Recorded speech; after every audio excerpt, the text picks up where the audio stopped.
connected to MIT that sort of regularly is looking for ideas? So actually for us, we are early on, so we haven't gone yet for venture money, but we are preparing to go for that in the next few months. Okay. Well, maybe there's somebody here. Anyone who is interested in investing, please contact us. Seems like it might work. Come on, let's get a good picture. You guys getting the emerald sign, or where should I stand here, Lawrence? Is that good? Okay. Make sure they got their sign in the background. They got to be hawking right now. Fantastic. Congratulations. Thank you very much. So nice to meet you. Thank you. Pleasure. Thank you so much. Thank you. Hey. Hello. How you doing? Nice to meet you, Mr. President. Good to see you. Nice to meet you, Mr. President. What's your name? I'm Aaron. Aaron? I'm Hannah. Hannah, this is so fun. This is Jerry the Bear. This is Jerry the Bear. Okay. So what's Jerry the Bear doing? So we make healthcare education really fun for kids. Yeah. As you know, we have all these very large healthcare problems like type 2 diabetes, obesity. I'm married to Michelle Obama. Come You on. know it. I'm all about healthy eating and exercise and all that stuff. So we want to make it really fun really early on for kids. Right. So Jerry teaches kids about nutrition, exercise, sleep, and mindfulness. He does it in really fun ways. Okay. But we really started this actually out of personal passion and started in a very particular area, type 1 diabetes. So when I was a kid, I was human growth hormone deficient. My body didn't produce hormone I needed to grow, so I was much shorter. So I self-administered injections every day, and it gave me a great deal of empathy for what children go through, particularly those who are chronically ill. Right. For me, both of my grandparents have type 2 diabetes, and they passed away from the complications behind it. Right. Also, my dad was diagnosed with type 2 when he was about 45 years old. Right. Just saw him just changing his whole lifestyle, and we all also, as a family members, had to change our lifestyle to support his healthy eating and exercise. Just learn a ton and how stressful that could be, and also to learn this empathy to help other people too. So Jerry was a perfect project for me to work on. Excellent. And so we actually, the idea came, we were interviewing families with type 1 diabetes, and we saw something really cool. All the kids were taking their stuffed animals and playing doctor. They would make their own little insulin pens and pretend to inject their bears. Right. They were doing everything they weren't allowed to do to themselves. Right. So we wanted to bring that to life. We wanted to do it in a way that was educational, but also fun and comforting, because learning about these things shouldn't be scary. And what kind of the research shows is that when stress is reduced in the home, it leads to much better outcomes later on. And play is how kids learn. 4 to 9 is this really magical window when they're still forming behaviors, they're forming their habits, and setting them up for healthy habits. So Hannah can show you how it works. So this bear is specifically for kids with type 1 diabetes. Right. So to see how he's feeling, he press his finger. I feel great. So it feels pretty good. Okay. And what you do is you can feed him and give him insulin. So what we do is, because the age that we are target, kids are really young. Carb counting is very complex math for little kids. So we made it really visual. So every 1 dot is 5 carbs. For 1 dot of food, you need 1 dot of insulin. So to feed a cracker, you just swipe the food across his mouth. There you go. Nom, nom, nom. Makes a plate. It says 5 carbs. That's a snack. Thanks. And now we have to give him insulin. So what we do, because we gave him 1 dot of food, we need 1 dot of insulin. So I'll tap the pen on one of the sites. And now we can match it, so I'm going to give him 1 dot of insulin. Thanks. And then Jerry, beyond this, has 21 animated storybooks of Jerry training for the Olympics game. Because this is a bear training for the Olympics game, he has to learn climbing, diving with the sharks, and different stories. We have fun sports. Fun sports. So we make sure that learning health is not a very scary thing. It's through storytelling, so that's really a core part of our curriculum. And we work with parents, educators, and nurses so that it's understandable for both parties. And Jerry's nutrition education has been recognized as the gold standard of education. So to see how he's feeling now, would you like to check Jerry's level by pressing one of his fingers over here? Sure. Happy birthday. Oh, it's a setup. It said happy birthday, Mr. Happy President. That's so cute. What were your backgrounds before you guys started this up? Other than obviously you had a personal interest in it based on your family's health issues. So for both of us started working on this while we were still in school, and so I actually was able to create my field of study around Jerry. So I studied mechatronics and user interaction design, but basically how kids play with robots. Yeah. I studied mechanical engineering, but I was a weird engineer. I love illustrating and art, so design was kind of like the passion with me beyond engineering. So did you guys go to school together? We did. Yeah, where? Northwestern University. Oh, yeah. I know a little bit about Northwest. Just a little bit. That's fantastic. So are you guys at the stage now where you're, manufacturing a lot of these guys, or? Yeah, so these are made in USA. Last year, we got them to 4% of children newly diagnosed with type 1 diabetes, and have seen incredible impact. So 6 months out, they play with Jerry for over an hour a week. Kids are able to articulate their symptoms. They say that Jerry's given them a voice to talk about their diabetes, and they use his analogy. So in Jerry's body, there's a party, but not every sugar friend gets to dance with an insulin friend. So when these kids are getting shots, they say, hey, we gotta invite more insulin friends to the party. Okay. Well, that's wonderful. And sort of, when you think about your model going forward, how you, eventually you want every kid to, who's within this demographic to be able to benefit from this. Absolutely, yes. So right now we sell directly to families. The long-term goal is insurer reimbursement. And right now we're making kind of the next version of Jerry, which addresses general health education. And we have then specific content modules for things like asthma and food allergies and diabetes. Smart. Well, congratulations. Thank Come on, you. let's get a picture. I'll hold them. Of course. Come on. There we go. Yeah, come on, everybody get in here. Fantastic. Can we move up in line with the door behind Good us? job. Congratulations, guys. Really nice to meet Thank you so much. Thank you so much. It's been a pleasure. you. Hi, How are you? Happy birthday. thank you so much. What's your name? Ramona Pearson. Here, Ramona. What do we got here? Well- Other than a picture of a very handsome guy. Yeah, I was at your inauguration. I was very proud to be there. Thank you. So what do we got? So what we're doing is solving that problem, the Oh. issue of data. So, and content is data. So Right. what we saw is that 30% of the knowledge workers are trying to find content and experts to help them solve their problems in learning. And so what we realized is that we needed to really focus on that. So when you're a knowledge worker, you use Google, you search, or some other search platform, you grab the URLs to get into an email, send it back and forth, and then you lose that conversation. So we sought out and solved that problem. We said, what if there's one place where a knowledge worker can grab content, put it into one space, be able to share it, and be able to have people on one platform and get smarter and smarter together. And so what we ended up doing is creating a knowledge innovation platform. So we're able to help surface the content and experts that are otherwise hidden from anywhere in the world. And so our big data algorithms are constantly pulling in all of the content in the World Wide Web, and even pulling in government content, so the CDC, NIH, and other kinds of content, so that knowledge workers who are trying to invent new things or solve big real-world problems can get access to experts and information. So let's take a concrete example. Exactly. I am somebody who works in a company, and I've got to figure out everything there is to know about rock guitars, because we're selling them, or we're doing this, or we're that. So, are you creating a place where I can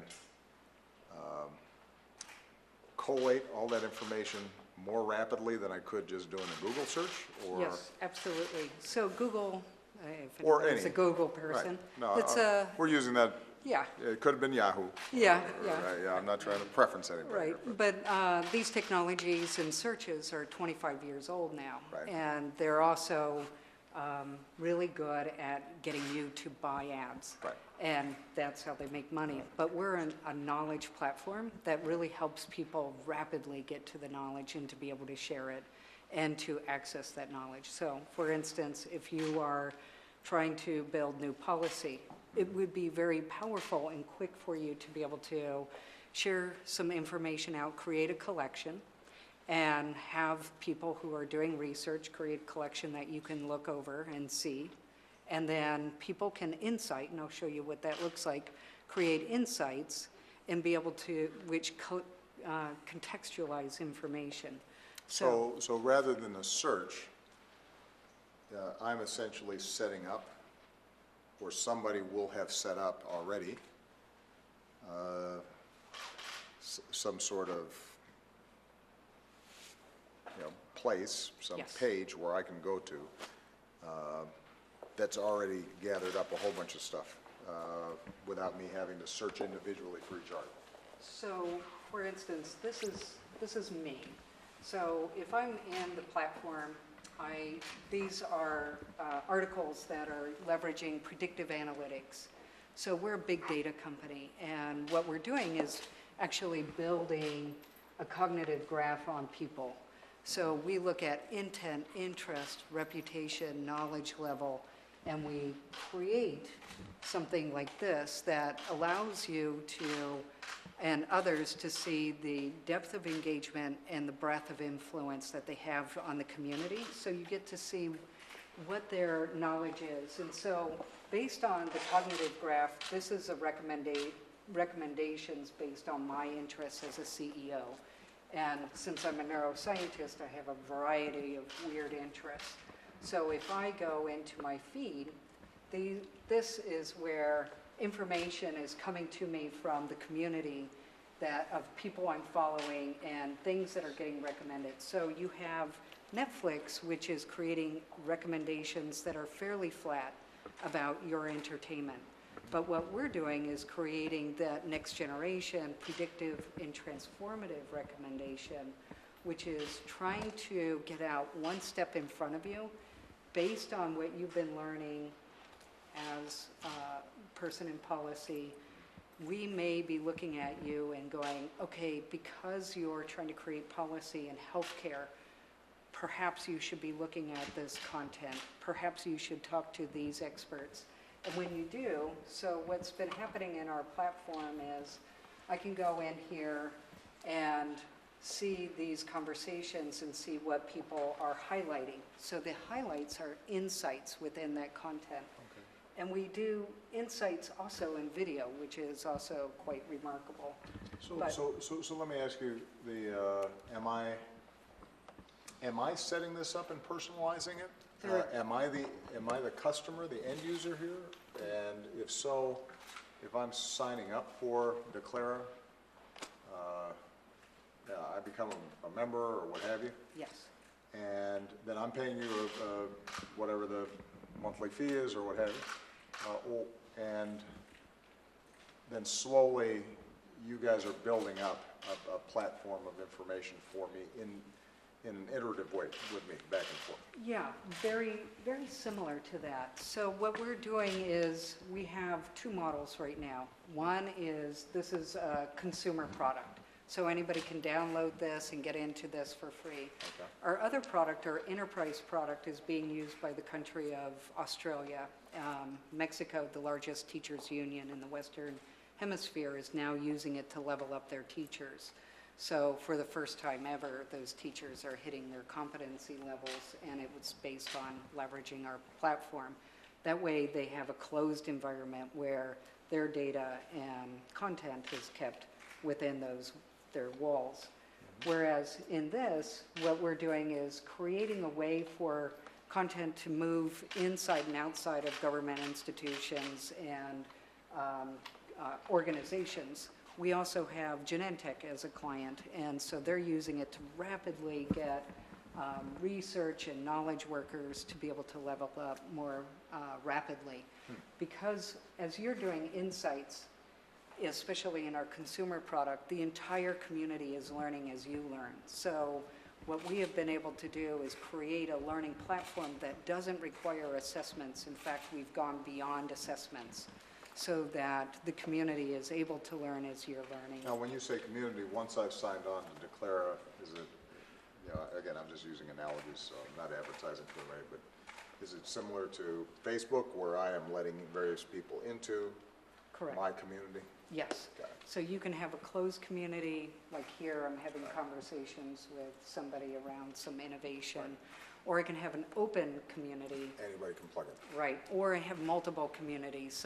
I have some people that I'm working with in nanotechnology who are PhD students at Stanford, MIT, and UTS, so I can bring in these experts to really help me learn more, and I can help guide their learning as well. So it's It's an open learning platform. So the basic level is you can manually bring in content leveraging a Chrome extension and curate your own content. So a lot of people are doing their own searches and bringing in their own content. Or we have robots that go out and look at what people are trying to learn, and we pull in content. Or you can do both, or do you have, You do both. Right. And a third layer, which is to create the collective intelligence from the community, because that is where transformation will happen to solve big real-world problems. now, I mean, it sounds powerful once you kind of figure it out and dive into it. How's your business model work, though, given that this may be more depth in topics than would be geared towards a mass consumer market, right? Yes. So which means that either you're charging a premium, or you got advertising, or the business side of this thing ends up subsidizing the consumer side of it, or how does it work? Yes, so a little bit of both. So our SaaS model, so we have a subscription per user seat in the enterprise product, and that product is very robust, and that business is robust and in the black already. And the consumer product, we're at our infancy because people in these different companies have said, look, I want my digital certificate of my knowledge to travel with me from one company to the next, or from one organization to the next.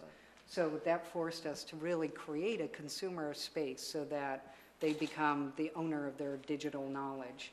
And by doing that, they're able to bring knowledge from outside their world to inside, and to be able to have that context switch.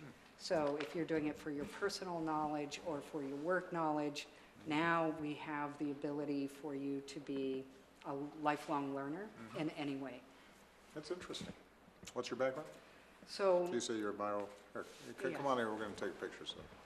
so I'm a neuroscientist.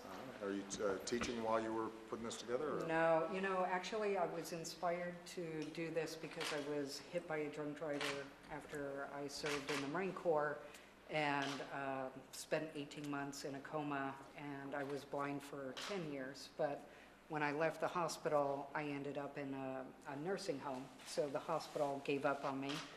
And as my life was sunsetting, these senior citizens helped me sunrise and taught me everything. So that's where I was introduced to personalized learning. So What do you mean you were blind for 10 years? Yeah. And then what, your eyesight just came back? no, if you see, my eyes are different colors. So this one, gone. They're nice, they're very attractive eyes, but and you're a Marine? Yes, and now I'm mostly titanium, but, Yeah. so they were. You look pretty solid. Thank you. Come on. That titanium is good. Yeah, but you're working out too. Where are we, right here, please. That's an amazing story. Well, congratulations. Thank you so Very much. proud of you. Thank you. All right, good luck to you. Thank you I very much. appreciate your service to our country. Thank you. Fantastic. Yeah, what an impressive bunch. Well, I think this is the same one.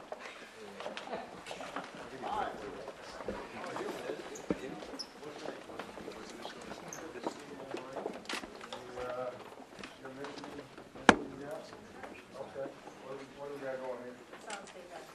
Okay.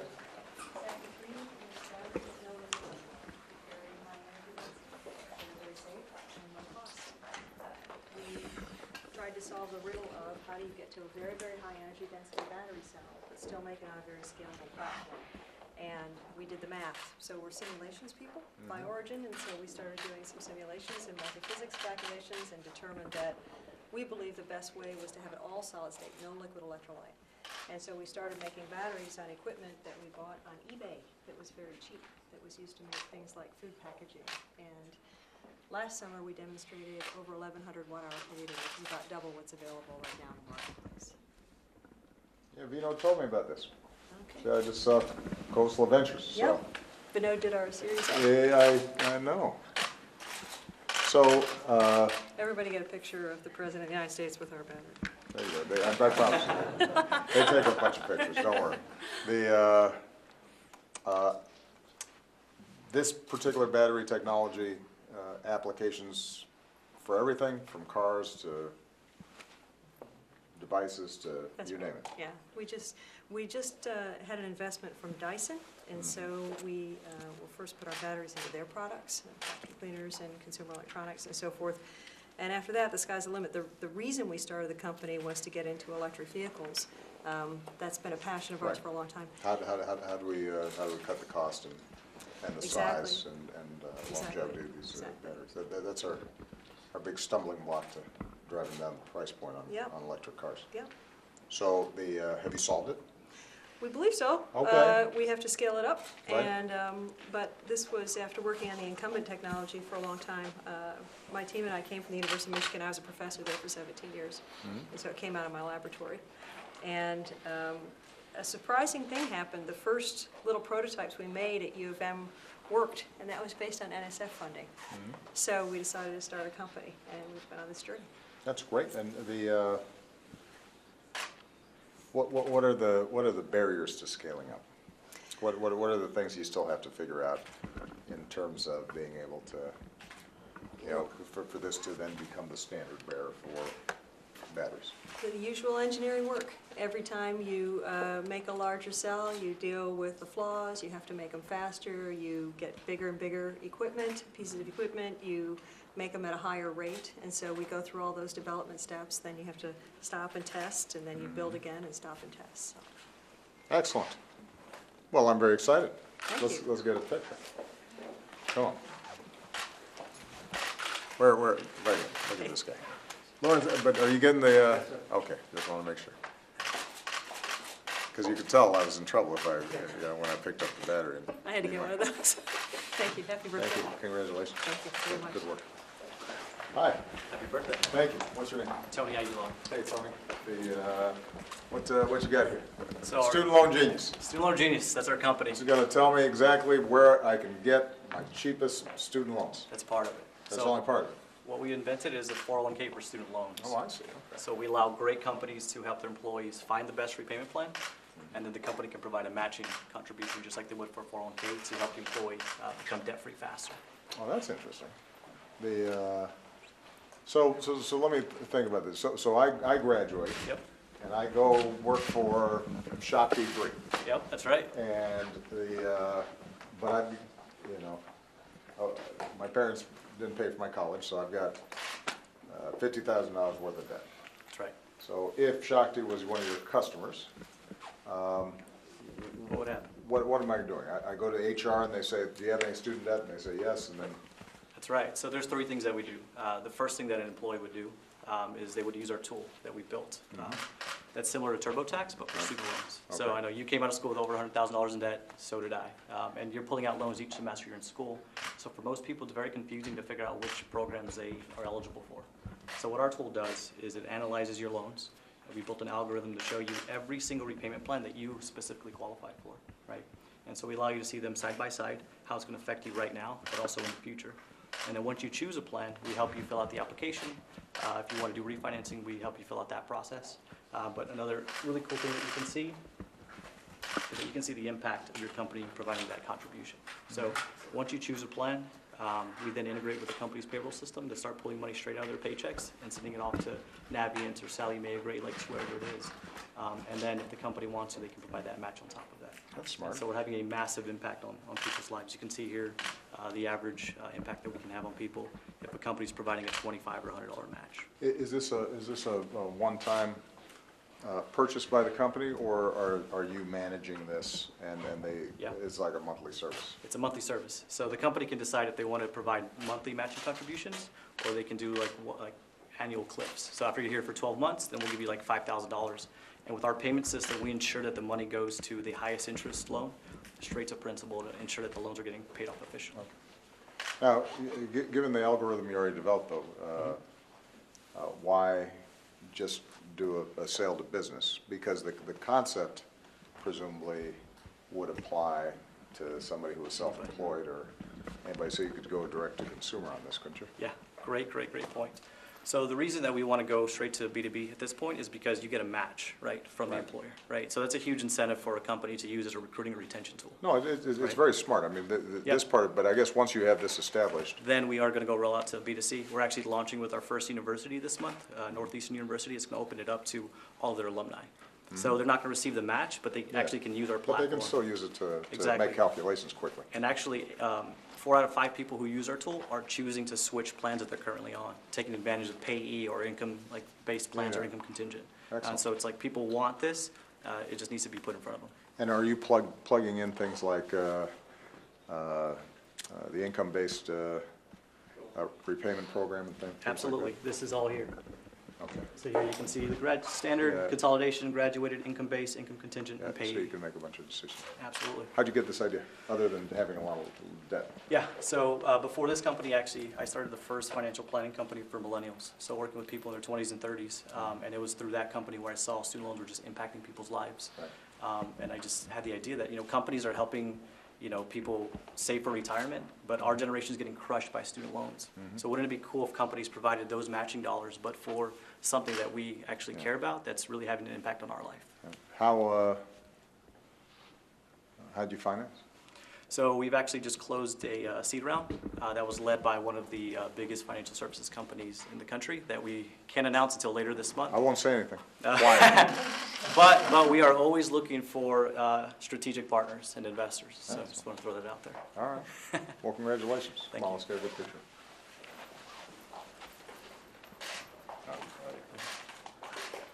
Fantastic. All right. Proud of you. Excellent. Good job, people.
Ladies and gentlemen, the President of the United States.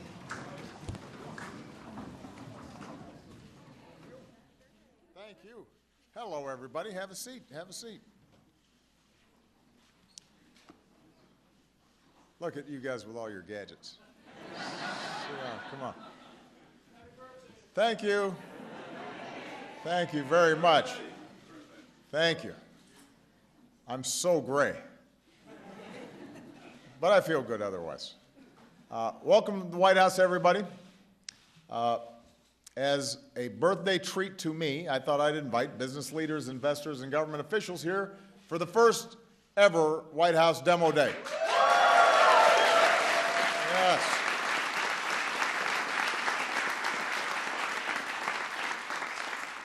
I think it's fair to say that when I was 8, I would have been confused by that choice. But now I think it's really cool. And I am so grateful to have all of you participating. On a typical demo day, entrepreneurs, like many of you, pitch your ideas to potential investors in venture capital or elsewhere. And it is a high-stress, make-or-break moment. They can change the course of your life. Folks are peppering you with questions. You don't know what's going to be coming. Today was much more relaxed because you just had to pitch the President of the United States with your ideas. So, yes, no problem. In front of TV cameras that everybody's going to watch. Fortunately, everybody did a stellar job that I had a chance to meet. And here in this room, we've got some of the best and brightest entrepreneurs America has to offer. Folks from all across the country who are working every day to transform the way we live and learn and communicate. They have taken over my house. We've got people who are developing the next generation of lithium-ion batteries, a system of radio sensors that notices when a senior takes a fall while they're in their home, a robotic teddy bear that helps kids with diabetes learn about managing their health and staying active. There was an app that helps military families transition to their new communities. Another app that helps you order replacement parts just by snapping a photo of the old one. And then there are the folks at Astrobotics Technology in Pittsburgh. They are shooting for the moon, literally, with plans to land a rover on the lunar surface in the next couple of years, which is, pretty exciting. I wouldn't mind, seeing how that turns out. In America, that's who we've always been. We explore next frontiers. We're pioneers with a vision for tomorrow, whether it's Lewis and Clark, Sally Ride. We're the nation of Franklin and Edison and Carver and Salk, Jobs, Gates. And the folks here today are heirs to that legacy. And they're the driving force in a 21st century economy. Startups, young firms, account for almost 40% of new hires. And as we fought back from the worst economic crisis of our lifetimes, those firms have helped our private sector create more than 12.8 million jobs over the last 64 straight months, which is the longest streak of private sector job growth on record. So, as president, I've worked to make it easier for entrepreneurs to strike out on their own. We've made it easier for folks to buy health insurance, making it portable so you can strike out and do your thing. We've made it easier to pay off student loan debt, although there was an app that I just saw of somebody who's really good at working with businesses to help manage student loan debt in an efficient way. We have tried to download government data sets for new apps and innovations, following in the path of the National Weather Service and other data that's turned into commercial ventures. We've worked to connect to high-speed broadband and open access for free and open internet. And we're working on trade agreements to open up new markets for companies to sell their products overseas. Thanks to the Bipartisan Jobs Act that I signed, it's easier for innovative companies to take the next step and go public. And when it's fully implemented, more startups and small businesses will be able to accept support from regular investors through crowdfunding. So today, America is home to more high-tech companies than any place else in the world.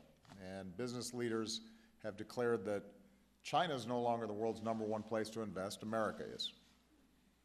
With technological advancements like cloud computing and big data and 3D printing, the fact is there's never been a better time to launch an idea and bring it to scale right here in the United States right now.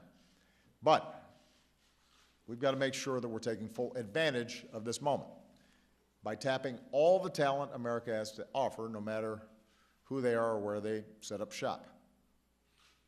And obviously, there are chronic challenges for any entrepreneur. Capital's tough to come by, but it's even tougher if you're not in one of a handful of cities that have a well-developed venture capital presence. It's always hard to get in front of the right people, but sometimes it's harder if you're a woman or an underrepresented minority who all too often have to fight just to get a seat at the table. Right now, one study shows that fewer than 3% of venture capital-backed companies have a woman as their CEO. Another study showed that fewer than 1% have an African-American founder. Yet we've seen again and again that companies with diverse leadership often outperform those that don't.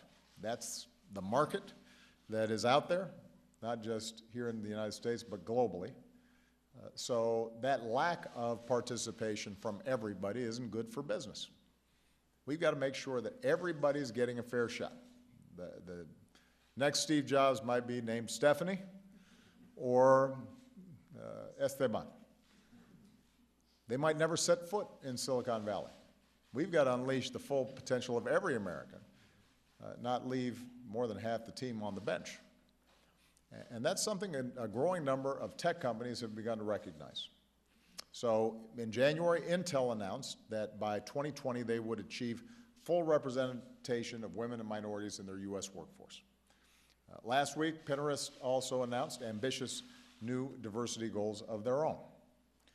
Today, we've got a series of public and private commitments to build on those efforts. We've got more than 40 leading venture capital firms who are pledging to do more to track and hire and support women and underrepresented minorities and veterans at their firms and portfolio companies. A pair of leading pension funds are committing to diversifying the ranks of those who manage their money. We've got companies like Xerox, Box, and others that are going to institute their own version of the NFL's Rooney Rule, named after my good friend Dan Rooney of the Pittsburgh Steelers, which means interviewing at least one woman and one person of color for every senior position, just so that folks get a chance to get in the door. And more than 100 deans at America's engineering schools are committing to recruit and retain more diverse student bodies, building the pipeline for the next generation of innovators and entrepreneurs, because this is something we are seeing again and again and again. We are not producing all the technical talent, all the engineers that we need. And part of the reason is because too many girls and too many young people of color are getting intimidated and winnowed out of the process, not being mentored, not being encouraged, and we deprive ourselves of the talent that we need in order for us to continue to be a dynamic, innovative economy, because that's the part of the population that's growing.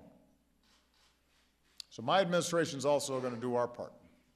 We're expanding our Tech Hire initiative to 10 new cities and states, bringing together employers and local governments to create newer, faster training pathways like coding boot camps, so that a more diverse group of workers can get hired and perhaps eventually start a business of their own.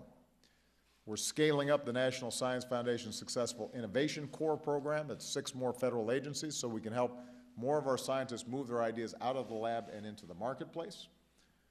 More than 50 new cities have signed up to our Startup in a Day initiative. Many of them have earned cash prizes from the Small Business Administration to help them clear away all the red tape so that a local entrepreneur can apply for all the licenses and permits that they need to start a business in just one day. So we hope that these efforts are going to open up new opportunities for all of our entrepreneurs, all of our would-be entrepreneurs. And in the months ahead, I look forward to seeing more folks across this country, investors, accelerators, universities, civic leaders, corporate giants, growing startups, all take new steps to build on these actions. Because you never know who's going to have the next big idea or what path will lead them there. So I'm just going to give you a couple of examples because these are folks who are here. Take the story of Ramona Pearson. Where's Ramona? Right there, Ramona's right back here. So I was just talking to Ramona. This is a pretty remarkable story. Back in 1984, when she was 22 years old, Ramona had already been a U.S. Marine. She was a young, dedicated, highly skilled professional in the prime of her life. One day, she's out for a run, and she was hit by a drunk driver. And she was in a coma for 18 months. Woke up 18 months later, weighed 64 pounds, was bald and was blind, could not walk, could not speak, was moved into a nursing home. I think it's fair to say that a lot of people would be broken by that. In that nursing home, Ramona was surrounded by dozens of senior citizens, folks with a lifetime of knowledge and expertise and skills of their own as parents and teachers and community leaders, and they helped coach Ramona back to health. And they became her mentors. And over the next few years, Ramona had to relearn the most basic skills: walking, speaking, crossing the street, and she gained the perspective of others with challenges. And decades later now, Ramona looks back on that process of learning by connecting with others as the catalyst for a startup she launched 3 years ago called Declara, and it's a technology platform that combines the power of a search engine with a worldwide network of experts so that we can all learn things faster from our fellow citizens and their lifetimes of knowledge. It's sort of like a Google meets Facebook, but there's all kinds of stuff to it. Ramona was explaining it to me, and it was fascinating, and I understood about half of it. So today, Declara has users all around the world. It's attracted millions of dollars of capital. They've got a team of 65 employees, with women serving as CEO, COO, and head of data sciences. That's the power of a good idea. And when Ramona was in that nursing home, I don't think anybody would have imagined that she was going to be a candidate to be a significant tech entrepreneur. Ideas can come from anybody and anywhere and can be inspired by any kind of life experience. And we've got to judge those ideas on their merits. We've got to make sure they're not filtered by misperceptions about who people are or who's capable of dreaming something up. And that's at the very heart of America, the idea that any of us can make it if we try. And together, if we have enough effort and enough urgency, our idea can move the world. We can all be a part of making sure everybody has that chance. And that's what the demo day is about here today. That's what our initiatives are about. That's what our outstanding 40 partners that are making announcements are all about here today. I'm very proud of them, and I can't wait to see what all of you end up doing. All right? And you know, keep in mind that in about 18 months I'm going to need a job. So, you know, I got some skills. Thank you very much, everybody. Appreciate it. Ladies and gentlemen, please remain in your seats until the president and exhibitors have exited the room. Thank you.